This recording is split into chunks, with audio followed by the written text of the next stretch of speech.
क्या आपने कभी सोचा है कि एक आदमी डॉक्टर, आईपीएस, आईएएस, वकील, एमबीए, विधायक हो सकता है और यहाँ तक कि फोटोग्राफर भी हो सकता है। इसका उदाहरण है श्रीकांत जिचकर।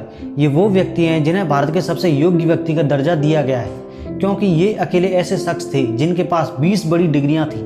डॉक्टर श्रीकांत जिचकर उन सभी के लिए एक बहुत बड़ी प्रेरणा है जिनके लिए एजुकेशनल डिग्री हासिल करना मुश्किल है। लेकिन डॉक्टर श्रीकांत जिचकर ने उस समय में 20 से अधिक डिग्री अर्जित की जब मोबाइल, इंटरनेट या यहाँ तक कि कंप्यूटरों की शिक्षा संबंधित पहलुओं को सीखने में मदद करने वाली कोई भूमिका नहीं थी। इसे कहते हैं हौसलों की असली उड़ान। डॉक्टर श्रीकांत जिचकर, जिन्हें भारत का सबसे योग्य व्यक्ति माना जाता है, वो महज 25 साल की उम्र में विधानसभा के सदस्य बने और सफलतापूर्वक अपने निर्वाचन क्षेत्र का प्रतिनिधित्व किया। यहाँ आपको डॉक्टर श्रीकांत जिचकर के बारे में कुछ ऐसी बातें पढ़ने को मिलेंगी जो आपको अपनी आरामदायक कुर्सी से उठने, जीवन में कुछ कर गुजरने और हासिल करने के लिए प्रेरित करेंगी। डॉक्टर श्रीकांत जिचकर का जन्म 14 सितंबर 1954 को स्वतंत्रता के 7 साल बाद महाराष्ट्र के नागपुर जिले के काटोल के पास आज गांव में एक अमीर मराठा परिवार में हुआ था। डॉक्टर श्रीकांत जी ने अपने एक जुनून का पीछा किया और अपने समर्पण से 20 से अधिक डिग्री हासिल की। श्रीकांत जिचकर का नाम लिम्का बुक ऑफ रिकॉर्ड्स में भारत के सबसे योग्य व्यक्ति के रूप में गर्व से दर्ज किया गया है। उन्होंने 1972 और 1990 के बीच 42 विश्वविद्यालय स्तर की परीक्षाएं दी, जिनमें से 20 में वो पास हुए और ज़्यादातर में वो फर्स्ट डिवीज़न से पास हुए थे।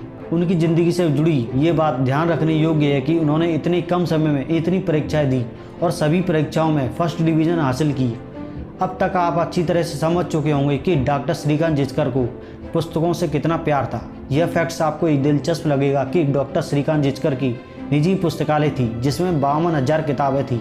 उन्होंने एमबीबीएस और एमडी की डिग्री हासिल कर अपनी जर्नी की भावना का ज्ञान शुरू किया और बाद में अंतर्राष्ट्रीय कानून यानी एलएलएम में स्नातकोत्तर के साथ कानून मतलब एलएलबी किया। फिर उन्होंने बिजनेस एडमिनिस्ट्रेशन में स्नातकोत्तर किया और उसके बाद पत्रकारिता में भी उन्होंने कदम रखा। श्रीकांत 1980 में विधायक बने और विधानसभा में उनके निर्वाचन क्षेत्र का प्रतिनिधित्व किया। बता दें कि डॉक्टर श्रीकांत जिचकर केवल 25 साल के थे जब वह महाराष्ट्र विधानसभा के विधायक यानी एमएलए के रूप में चुने गए। इस प्रकार वे अब तक के सबसे कम उम्र के विधायक बने। श्रीकांत जिचकर महाराष्ट्र कैबिनेट में भी एक सफल मंत्री थे और एक बिंदु पर उनके अधीन 14 पोर्टफोलियो का प्रबंधन करते थे। वह भारत के ऊपरी सदन की संसद सदस्य भी थे। श्रीकांत जिचकर पूरे देश में यात्रा करते थे और अपना ज्ञान साझा करते थे। वे धार्मिक प्रवचन देते थे और स्वास्थ्य और अर्थशास्त्र से संबंधित विषयों पर भी बात करते थे। ये सब फैक्ट्स डॉक्टर श्रीकांत जिचकर की महानता को सीमित नहीं करते, क्योंकि यहाँ तक उनके जज्बे का सिलसिला थमा नहीं था। एक अद्भुत अकादमिक होने के अलावा वे एक महान मंच अभिनेता, प्रसिद्ध चित्रकार और एक पेशेवर फोटोग्राफर भी थे। संस्कृत, गणित, इतिहास, समाजशास्त्र, अर्थशास्त्र का भी ज्ञान रखते थे। उन्होंने कविताएं भी लिखी जो मात्र 26 की आयु में विधायक बन गए। फिर महाराष्ट्र सरकार के प्रभावशाली मंत्री रहे, जिस दौरान उन्होंने 14 मंत्रालयों का कार्यभार संभाला था। वे भारत के सर्वाधिक पढ़े लिखे व्यक्ति थे जिनका नाम गिनीज बुक ऑफ रिकॉर्ड में दर्ज है।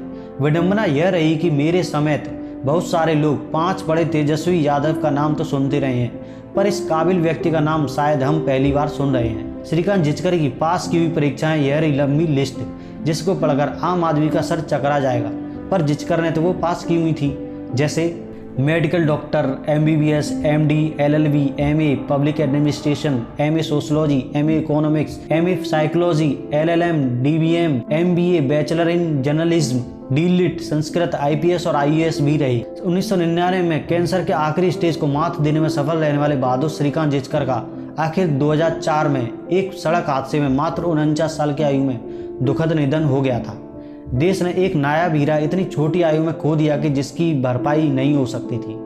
तो दोस्तों, आपको ऐसा वीडियो कैसा लगा? अगर वीडियो अच्छा लगा हो तो कमेंट्स करना, शेयर करना, लाइक करना और हो सके तो सब्सक्राइब जरूर करना। तो जय हिंद, नमस्कार।